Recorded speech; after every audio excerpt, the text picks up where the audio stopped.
Well, there's an investment company whose commercials ask the question, what is your number? And what they're referring to is the amount of money you will need when you retire.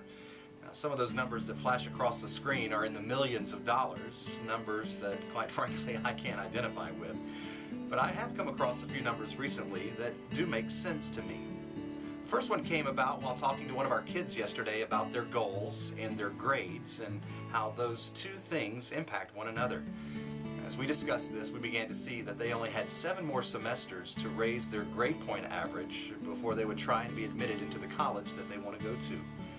When we saw just how little that number was, I believe that the realization set in that there isn't much time left for them to make a change that will help them attain their goal. Another number that seemed to hit me square in the face recently is the number 30.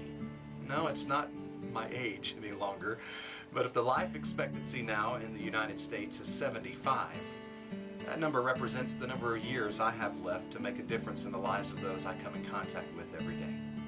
Now, there was a time in my life when that kind of news would be very discouraging, very depressing.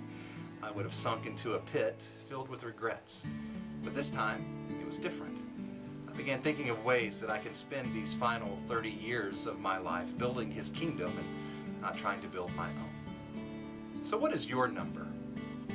See, only the Lord knows what that number is and what our number is.